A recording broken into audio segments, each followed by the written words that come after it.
My name is Linda Marshall. I'm 76 years old. And according to my family, I'm too old to matter. They don't say those exact words. They're smarter than that. But I hear it anyway. In their tone, in their choices, in the way they talk around me like I'm invisible in my own home. I've been living with my son David and his wife Erica for the past 3 years, ever since my knees got bad and the stairs in my old house became too dangerous. David offered to take me in, as he put it. Just until we get you something safer, Mom. He said it with a smile. But 3 years later, I'm still in the same guest room. The one that used to be their laundry room. No closet, no window, just a single twin bed. And a lamp that flickers when it rains. I make do. I always do. But lately, the smiles have been fewer. The kindness, thinner. And then came the paperwork. It starts on a Tuesday morning. I'm in the kitchen folding napkins. The only task Erica says I do properly. When David walks in, holding a thick folder. He looks nervous, smiling too big. Hey Mom, got a little something for you to sign. Just estate stuff. You know we've been helping handle your things, and this will make it easier if anything ever happens. If anything ever happens, he says like I'm a ticking clock. I look at the folder. The papers are thick, glossy, the kind that cost money to print. The first page has my name in bold letters, Linda Marie Marshall, right underneath it. Transfer of ownership. I look up. What is this? David waves it off. Just putting your accounts under my name, so we can handle bills and stuff without legal headaches. Erica's uncle is a notary. He'll be over later, but I already named you power of attorney, I remind him. He laughs softly. Yeah, but this makes it cleaner. Just a formality, Mom. Formality. That word lingers in the air like sour milk. I flip to the second page. It lists the savings account I still keep from my retirement. The one my late husband and I built together. My name is at the top. David's name is printed underneath, marked as primary. I look at him. He doesn't flinch. Is this a bank transfer? I ask. He shrugs. Sorta. It's just so we can manage everything more smoothly. You know how hard it is with online stuff these days. I don't like this, but I also know what happens when I say no. Erica will freeze me out again. My meals will come late. My laundry will go missing. The silent treatment will return. It's not direct cruelty. It's slow, quiet punishment. The kind no one can prove. So I sign. With hands that feel like stone, I put my name down on 3 pages. David kisses my forehead and says, "You're the best, Mom." He takes the folder. I watch it disappear down the hallway like it's taking something with it. Something I'll never get back. A week later, I'm no longer allowed to check my own bank account. I ask David for the password. He tells me they changed it for security. Security from whom? That night, I hear them whispering in the living room. She didn't even read it, Erica says. Can you believe that? She just signed. She trusts us, David replies. I sit behind the kitchen door, listening. She's not sharp anymore, Erica adds. This is what's best. Best for who? Another month passes, and the formality grows bolder. My name disappears from the electric bill, then the car insurance, then the deed to the small plot of land I still owned in my hometown. The one my parents left me, all of it, gone. Transferred, quietly, efficiently, and no one tells me. They don't even bother lying, they just pretend I was never involved to begin with. One day I ask Erica if she could help me call the pharmacy about my prescription. She sighs. Can't you do it yourself? I don't have the password anymore. She stares at me for a moment, then says, maybe we should look into a part-time nurse, someone who can help with all these little things, like my independence, like my name. But it's not until I hear David talking about the will that something inside me truly snaps. I'm passing through the hallway with a load of laundry when I hear him on the phone. Yeah, we'll get it all transferred by the end of the quarter. He says, her accounts, the house deed, even her pension deposits. It's just cleanup at this point. Cleanup. That's what I am to them now, a mess to be tidied up before the year ends. I back away slowly, my knees trembling, not from arthritis this time, from rage. I go back to my room. I sit on the edge of the bed. I don't cry. I've already done enough of that over the years. Instead, I reach under the mattress and pull out a small lockbox. It's dusty, and the key is taped to the bottom. Inside are three things: a flash drive with scans of every document David ever asked me to sign, the original copy of my husband's will, the one that left everything to me, not to be transferred without my notarized consent, and a small black leather notebook, my ledger, every account, every detail, every name. They think I'm forgetful. They think I'm weak, but I've been keeping records long before they learned to spell inheritance. The next morning, I make a call to an old friend, Julia, my former neighbor, a retired attorney. Do you still have your notary license? I ask. Of course, she said. Why? I need to take my name off something, I say. She chuckles.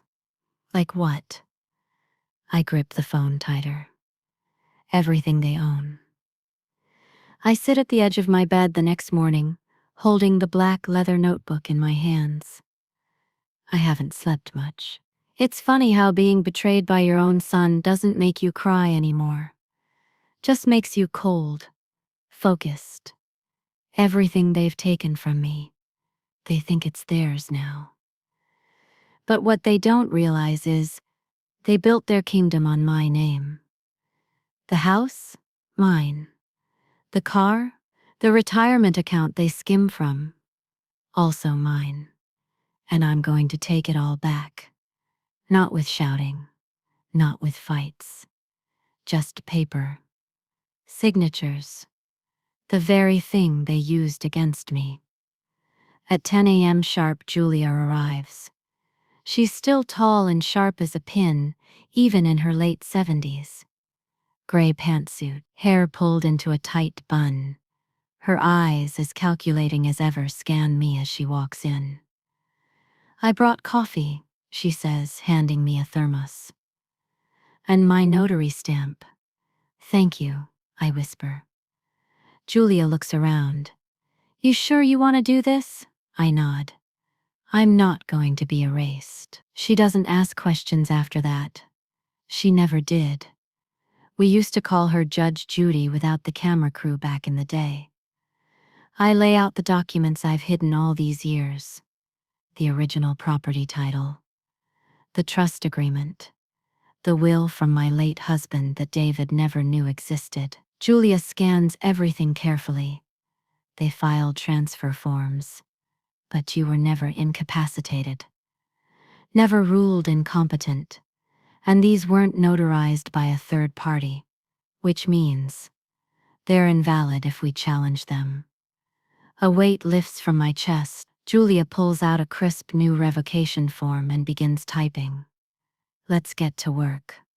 3 hours later, I have a pile of freshly signed papers in front of me. I've revoked the power of attorney David used to move my asset. I've reinstated the original title and ownership of my house, putting it in my trust with no rights granted to him or Erica. I've removed David's access to my retirement accounts, and I've updated my will. This time, none of them are in it. Julia stamps the last page with a satisfying thud. You can file all these online and send physical copies tomorrow, she says. Do not tell them. Not yet. I nod. No, I want them to feel safe first. Why? Because I want them to believe I'm still the helpless old woman in the laundry room. Just a burden. Julia grins. You've still got that fire, Linda. I smile back. But it's not warm, it's sharp. That night, at dinner, I sit at the far end of the table like always. Erica makes spaghetti and forgets to salt it again. David talks about a new car he wants to buy. With Mom's funds, we can probably swing a nicer model, he says. He doesn't even lower his voice. Erica shrugs. Just make sure it has heated seats. My back's been killing me. I sip my water. They don't ask me how my day was. They never do. But tonight I don't mind. Because in my purse right beneath the table is a certified letter addressed to the county clerk. By morning, the house will legally be out of their reach. 2 days later, I drive, yes, drive, myself to the bank. I haven't touched the car in months, but the keys are still mine. They never bothered to take those. The young man at the counter looks surprised when I request a full statement and withdrawal limit reset. I thought your son managed this account, he says politely. Not anymore, I reply, handing over the revocation papers. He scans them, eyes wide. Oh, I smile. Don't worry, he'll find out when he tries to pay for that nicer model car. He laughs nervously and prints out my new account documents. I transfer half of the balance to a new credit union in my name alone. The other half goes into my trust. I feel 40 years younger walking out of that bank. Back home, I keep playing the role. Erica asks me to fold towels. I do. David tosses me junk mail to sort. I do that too. But in the evenings I sit on my twin bed, organizing my final pieces. The only thing left to reclaim is the house they think belongs to them. The next morning I schedule a visit from a real estate attorney. A quiet one, a woman named Alondra who specializes in family disputes. She reviews the house title and nods. This is all clean. You own it through the trust now. Good, I say. I want to remove any surviving rights of tenancy. You mean, in case something happens to you, they can't stay? Exactly. No automatic rights, no inheritance. No squatters' claims. This house will be sold and the funds will go to my scholarship foundation. Alondra smiles. That'll sting. Let it. 2 weeks go by. David and Erica are planning a vacation using my retirement checks. They sit at the table one night going over hotels. I mean, it's not like she needs the money, Erica says. She's not going anywhere, David chuckles. And if she does, we've got it all locked down. I almost laugh into my soup. I don't say a word until the night before their trip. They come home, laughing, bags packed for a weekend in Miami. David calls out from the hallway. Mom, we're leaving in the morning. Erica's sister is coming by to check on you while we're out. I nod, sitting quietly on the couch. There's a manila envelope on the coffee table. What's this? Erica asks. I tilt my head. Just some paperwork you'll want to read before your flight. They exchange a look. David opens it. He reads the first page, then the second, then his face drains. Mom, what is this? Erica grabs the papers. This says we're removed from everything, I say softly. Yes, David stammers. But you can't just. I lean forward. You did it first, remember? I just made it legal. David's voice rises. You tricked us. You've been planning this? No. You tricked yourselves. I just woke up. Erica snarls. We took care of you. You managed me. I correct her. Because you thought I wouldn't notice. David slams his fist on the table. You're old, I stand. Yes, but I'm not weak. And I'm not yours to control. They stare at me, stunned. I walk past them slowly, my keys in hand. Where are you going? Erica demands. I smile. To stay with someone who remembers my name, and who never forgot who paid for this roof. The morning sun filters through the window as I pack the last of my things. I'm not taking much, just 2 small suitcases. One with clothes, the other with documents and keepsakes. I leave behind the rest: the furniture, the dishes, the rugs I crocheted years ago. They can have it. I pause at the kitchen counter. There's a note waiting for them in my handwriting, sitting next to the remote. I may be old, but I am not yours. This is not your house. It never was. Linda. No dramatic exit, no shouting. Just truth. And a front door that locks behind me. Not them. I arrive at my niece Rebecca's home just after 9 a.m. She opens the door with wide eyes. "Aunt Linda, I'm not staying long," I say, though my voice shakes. She hugs me before I can finish the sentence. "You're staying as long as you want." Rebecca always was different. She listened when others spoke over me. When I mailed her birthday cards, she sent thank you notes. Real ones, handwritten. She's a school counselor now, with 2 kids and a quiet house in the suburbs. It smells like lavender and pancakes. It smells like safety. By noon, my phone starts buzzing. Missed calls. David, 80, Erica, 5. No voicemail. No texts. Just panic. I ignore them all. Then finally a message from David. "What did you do?" I don't reply. Instead, I sip my tea and watch Rebecca's boys play in the yard. Later that afternoon, I check the legal status of the trust and the house. All documents have cleared. The trust owns the property. David and Erica have no claim. They can't sell it. They can't mortgage it. They can't even prove residency. Their names aren't on a lease or title. I call Julia. "Stage 2, I say. "You ready?" she asks. More than ever. The next morning, while David and Erica scramble to reach me, my attorney files an eviction notice with the county. It's formal, polite, cold. The current residents have no legal right to occupy the premises. Please vacate within 30 days or face legal removal. By afternoon, a process server delivers it to their door. I imagine Erica reading it, mouth open, disbelief turning to fury. David calls again. I finally pick up. "Mom, what the hell is this?" "It's a legal notice," I say calmly. "You're evicting us?" "I'm removing squatters from my home." His voice cracks. "You're my mother. You can't just—" "I can, David. You made this house into a prison. I'm just unlocking the door." He growls into the phone. "This isn't over." I hang up. It's already over.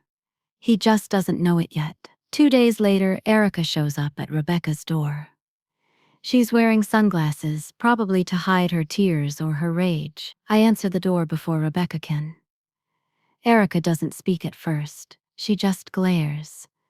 Then finally, "You embarrassed us." I stare at her. "I was never trying to impress you." She steps forward. "We're your family. You can't just cut us out." I fold my arms. "Family doesn't treat someone like a burden." She scoffs. "You're being petty." "No," I say. "I'm being free." I close the door gently. Rebecca watches me from the hallway. "Want me to call someone?" "No," I say. "Let her sit with that." Back at David and Erica's house. I mean my house. Things fall apart quickly.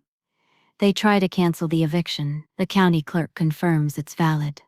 They try to withdraw from my accounts. The passwords don't work. They call my old bank manager. He tells them the truth. She moved everything. They call around the family.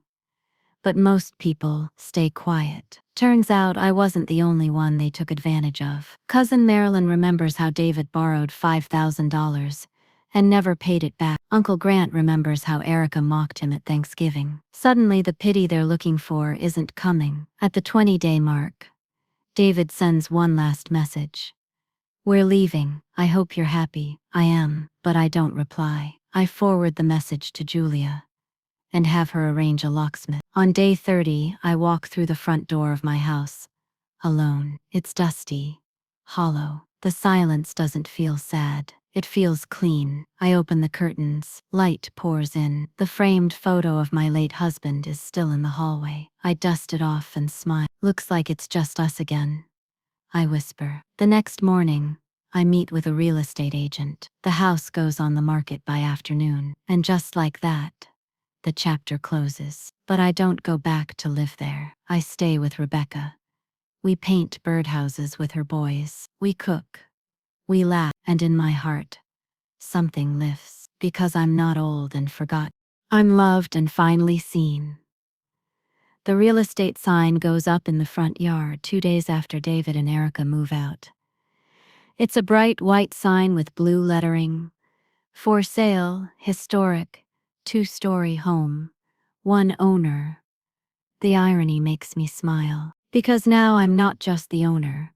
I'm the only name that matters. I drive by the house quietly in Rebecca's car, not to spy, just to see it standing there.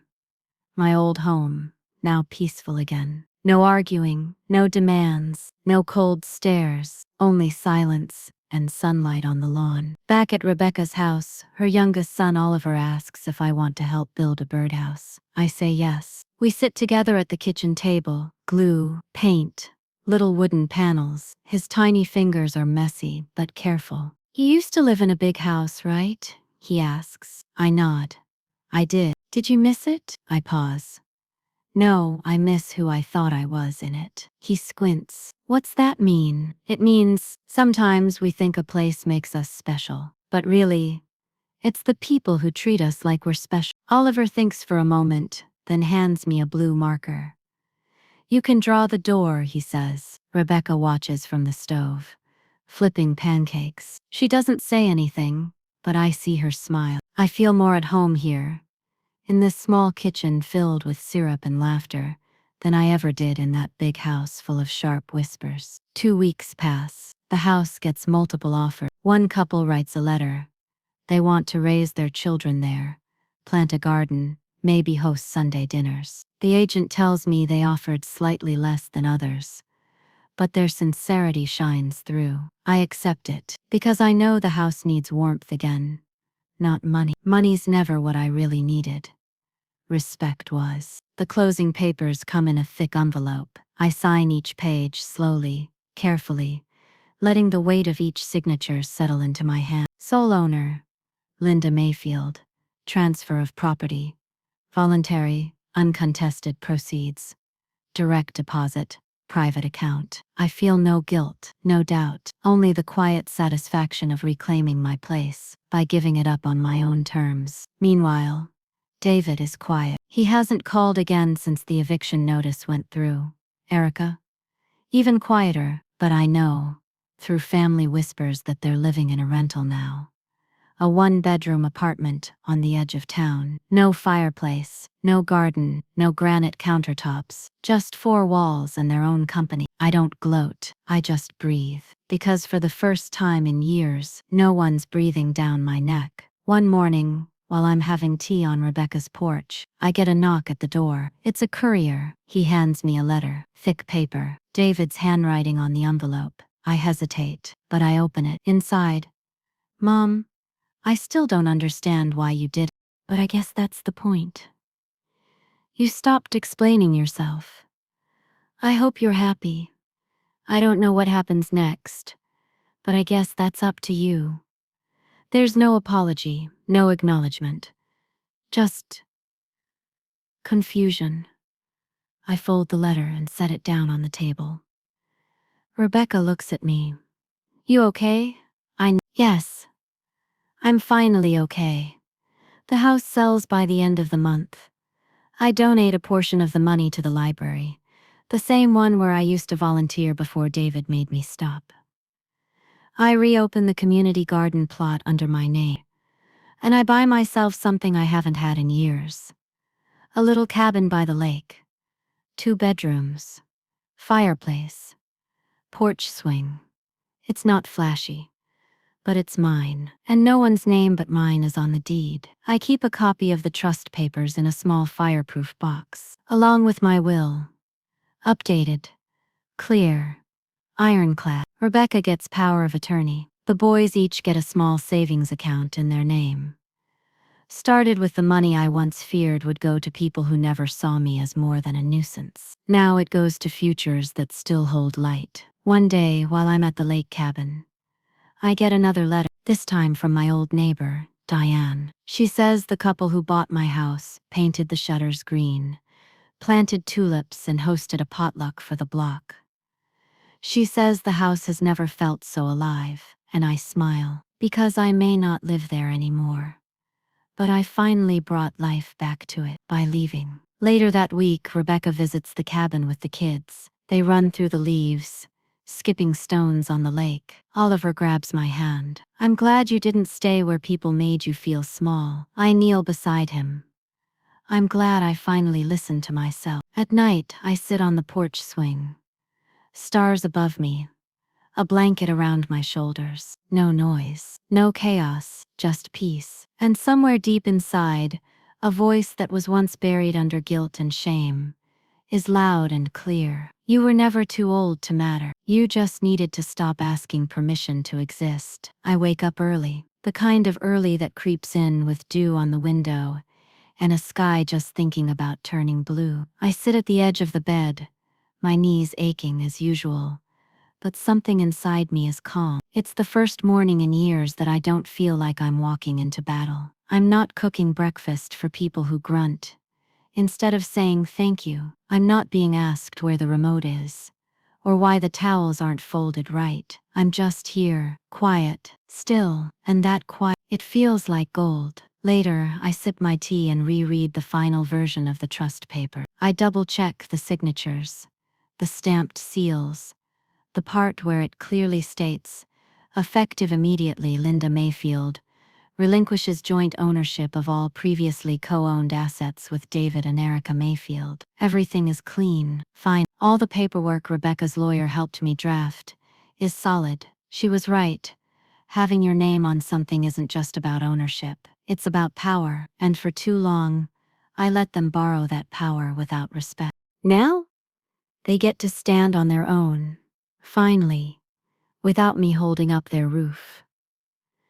I don't hear from David for 3 days. Not a call, not a text.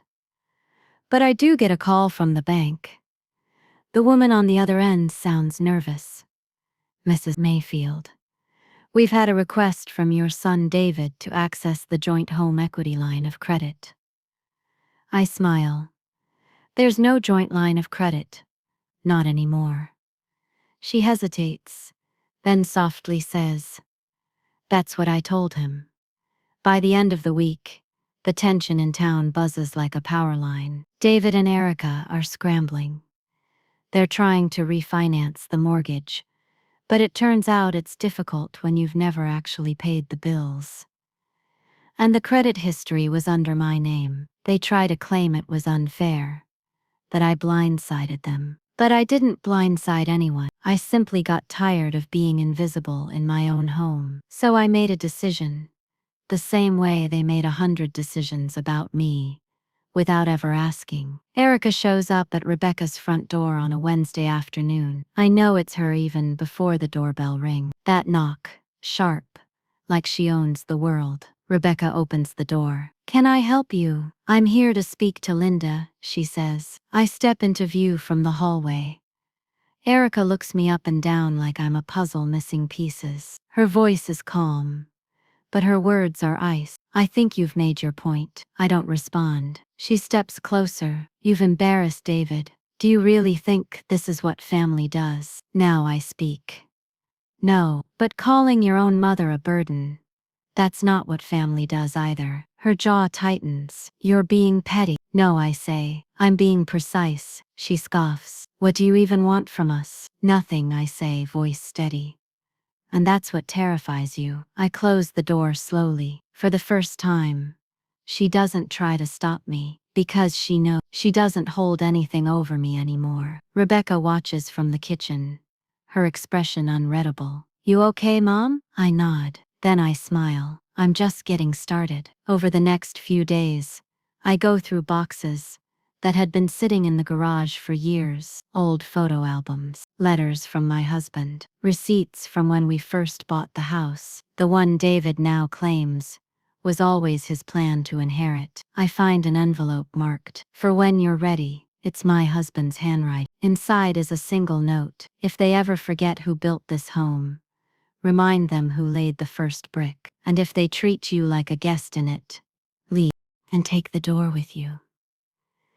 It makes me laugh and cry at the same time. That evening I go to the house one last time. It's quiet. David and Erica are out. I unlock the front door with the spare key. Still works. I walk through the living room slowly, remembering how it used to be full of warmth. How birthdays used to be celebrated here. How this used to feel like mine. But now, it's just walls. Furniture I bought. Photos they never bothered to update. I walk into the kitchen and leave something on the counter. A note. 3 words. "This was yours." Then I place the spare key beside it and walk out. Back at Rebecca's house. I breathe deep for the first time in days. She's made soup. The kids are laughing over a board game. I sit down and join them, and no one asks what I'm doing here. Because here I'm not a burden. I'm family. Tomorrow I meet with the real estate agent. The house is going on the market, and all the proceeds. They're going to the person who respected me when no one else did. Myself. I don't know what they expected. Maybe that I'd come back begging. Maybe I'd cry or apologize for hurting the family, but I don't. Instead, I go forward. With each day, I take steps. Small ones towards something new. The house, it's listed now. My name's the only one on the deed. So there's nothing they can do to stop the sale. Rebecca's friend, Monica, is a realtor. She comes by with her camera and clipboard. "This is a good property," she says. "You'll get great offers." I'm not looking for perfect, I say. Just honest. She nods like she understands. Word gets around town faster than a cold. By Thursday morning, my phone won't stop buzzing. Some numbers I don't know. Some I do. Like my cousin Janice. "Linda, I heard what happened. You okay?" I nod, though she can't see it. "Better than I've been in years." She pauses, then whispers, "Good for you." David, however, is not whispering. He's yelling into voicemails, into emails, into the walls of whatever space he and Erica now rent. His first message is full of confusion. "Why would you do this?" His second is full of anger. "You think this makes you look strong? It makes you look cruel." His third is quieter. "Please, just talk to me, Mom." But here's the thing. When someone only listens after you take everything away, they were never really listening at all. Rebecca and I go for a walk the next day. We stop by a local cafe, order tea, sit on a bench under the trees. "Do you regret it?" she asks gently. "No," I say, "not for a second." She sips her tea. "It's strange how much you gave, and how little they appreciated it." "It's not strange," I reply. "It's common." That's the worst part. David finally shows up in person. He knocks on Rebecca's door. I see him through the window, shoulders slumped, lips pursed. Rebecca answers, arms folded. "I want to see Mom," he says. She looks at me. I nod. He steps inside. We sit in the living room, the same room where I once held him as a baby. Now he's a grown man, but I see a flicker of that boy still buried under all the years. He stares at me for a long moment before speaking. "Why?" That's all he says. Just that. I answer simply. "Because I mattered." "And you forgot." He frowns. "You still matter." "Not when it was convenient," I say. "Not when you needed me to co-sign. I wanted to matter always." He runs a hand through his hair. "We weren't trying to hurt you. But you did." I say softly. And you never stop. There's a long silence. Then I add, I gave you my name on the house, my savings, my time, and all you gave me back was the guest room and a list of chores. His eyes drop. I didn't realize how far it had gone. That's because you never looked. He finally says it. I'm sorry, but I don't rush to accept it. Because apologies without change are just empty words. I don't hate you, I say. But I don't trust you anymore. That's different. He nods slowly, tears in his eyes. Okay. He leaves without raising his voice, without slamming the door, just a quiet goodbye. And maybe, just maybe, that's a beginning. But it's not my job to fix it anymore. The next morning, I meet the first potential buyer, a kind couple in their 40s, looking to downsize from the city. They love the yard, the big window, the quiet. I stand in the living room as they walk around, and for the first time in a long while, I see it not as my house, but simply a house. One that served its purpose. One I'm finally ready to let go. They make an offer the next day. Fair. In cash. We accept. Rebecca and I celebrate with ice cream and bad TV, laughing until we cry. Not because of the sale, but because of the freedom it brings. I don't go to the closing with a heavy heart. I go with peace. I sign the papers with steady hands. I slide the keys across the table without looking back, and when I walk out into the sunlight, I breathe in like I haven't in years. Like the air is mine again. Because it is. Because I am. The moving boxes are stacked in the hallway. Like memories I'm finally ready to carry on my own terms. Some are light, filled with tea towels and photo frames. Some are heavier, like the one holding the old album of David's drawings from 3rd grade, or the little blanket I crocheted the week before his wedding. Rebecca watches as I tape up the last one. You sure you don't want to keep more? She asks. I shake my head. If it didn't make me feel loved or strong, it's not coming. The truck pulls up outside. The driver is young, friendly. A bit surprised when I tell him it's all mine. Wow, moving alone? He says, half impressed, half unsure. I smile.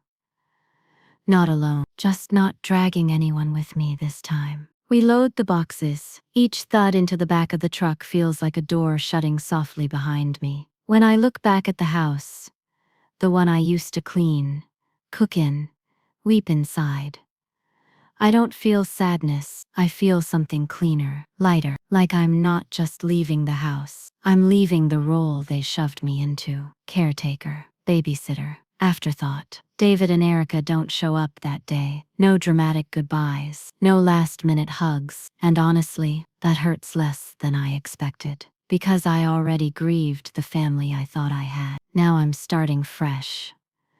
With eyes wide open, Rebecca drives behind the truck in her old silver car. We take the long way, through back roads covered in golden leaves. It's not a far move, just across the county, but it feels like a lifetime. When we pull up to the new place, I step out and look at the small blue cottage with the wraparound porch. It's modest, quiet.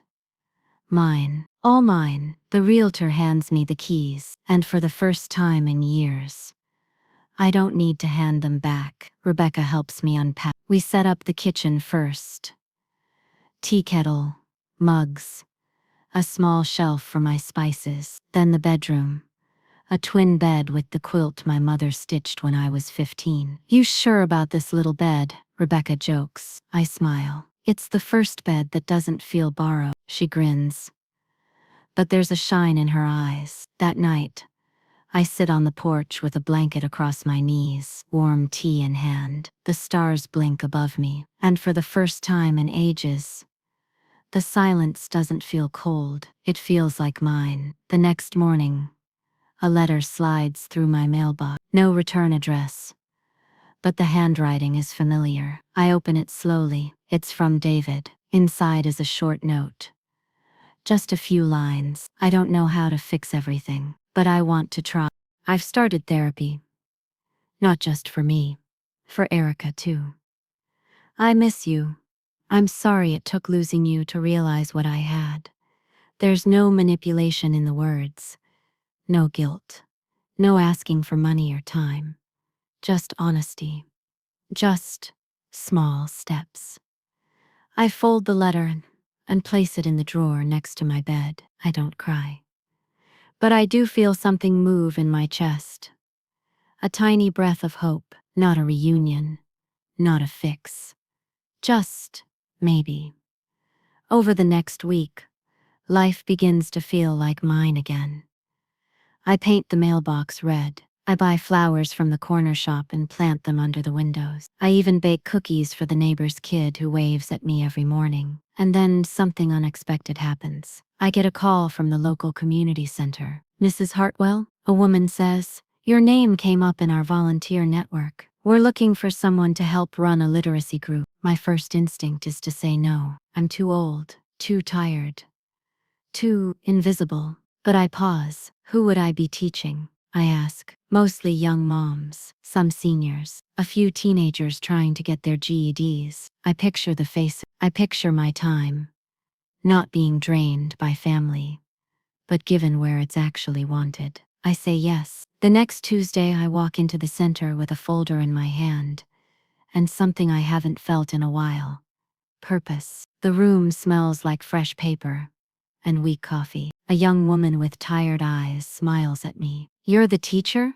She says, surprised. I nod. I'm just old enough to know how to make a story mean something. She laughs. I like that. After the first class, I sit alone in the empty room, staring at the whiteboard. It hits me then. I haven't felt used in days. I haven't felt invisible. I haven't felt too old to matter. David sends another letter a week later. He doesn't ask to visit. He doesn't blame me. He just tells me he's proud I'm doing something for myself, and that Erica has been quieter lately, softer. He signs it.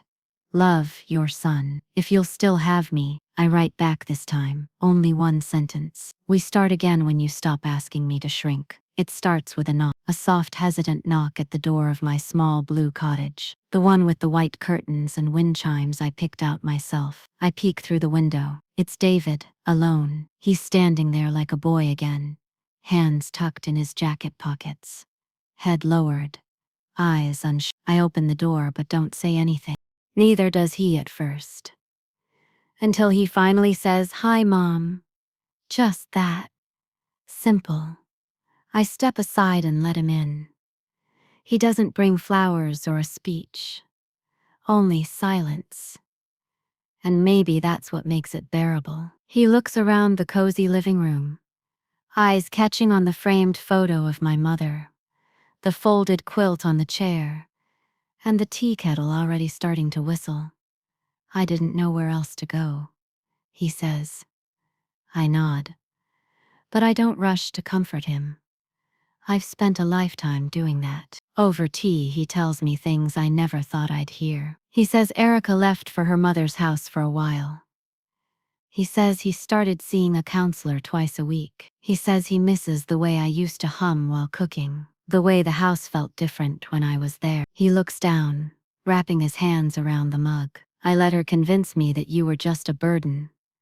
Like you weren't the same woman who raised me on single paychecks and secondhand clothes. I was wrong. He doesn't cry. Neither do I. But the air feels thick, like truth is finally louder than pride. When he leaves, he asks if he can come again next week. I say, we'll see. And I mean it. Not as a punishment, but as a boundary. A few days later, I get a call from my lawyer, Michael. He's younger than most, but sharp and kind. The kind of man who explains every line of a contract like it's poetry. I filed the last of the property papers today, he says. Everything is clean. You're officially removed from the deed and business trust. Your estate is in your name only now, and your new beneficiaries are all listed. Thank you, I say, my voice steady. You did the right thing, he replies. I think of the letter I left on the kitchen table of my old house, the one next to the spare key. It said, I gave you the best years of my life. You gave me chores, Silence. And an empty seat at your table. Now you may keep the house. I've kept the freedom. Weeks pass. The community center class grows. There's a woman named Tasha who reads to her toddler every night now. An old man named Eddie who brings donuts. And always tells me, "You've got a teacher's heart." One afternoon, after class, Rebecca visits me. She sets down a brown envelope and says, "I thought you should know. Word around town is, Erica's furious." I raise an eyebrow. About, "She just found out you left your savings and insurance to a women's shelter and the literacy fund." I sip my tea slowly. I say. Well, that must sting. It's true. I rewrote everything. The trust fund, now split between a scholarship fund and a local safe house for women who are starting over like I did. The small retirement account, it goes to the community center that gave me purpose again. The only thing David gets, a letter. "If you ever loved me at all, build something of your own. I'm not leaving you money. I'm leaving you a chance to earn your name back." Rebecca laughs when she reads it. "Savage," she says. I just smile. It's not revenge. It's release. One quiet Sunday morning, I walk to the small local market. A woman behind the counter. Maybe 40 tired eyes, but kind. Gives me a knowing smile. "You're the one from the stories, right?" I chuckle. "Which ones?" She taps the counter. "The ones about the grandma who walked out, who didn't scream, didn't fight. Just took her name back." I don't answer, but I do leave with a bag of apples and a heart that feels just a little fuller. At home, I hang a small wooden sign over my porch. It says "Still here," not loud, not fancy, just firm. A few weeks later, I get a card in the mail from Erica. I open it with steady hand. It reads, "You were always the stable one. I just didn't see it until you were gone. I'm sorry. I don't expect forgiveness, but I respect the silence. No signature, no demands. And honestly, that's enough." David visits once a month now. We bake pies together, talk about small things, but he never brings up the house, or the will, or Erica. I think he knows now. Love isn't something you inherit like a couch or a check. You earn it, one kind word at a time. And me? I live in a house I chose, drink tea I brewed, walk streets that don't carry the weight of being unwanted. And every once in a while I get letters from women across the county, from grandmothers, from daughters, from people who saw the way I left, quietly, calmly, with legal papers, and no apologies. And they write, "You reminded me I could still leave. You reminded me that I matter. You reminded me that age doesn't erase worth." That right there is my real inheritance, and no one can ever take that from me.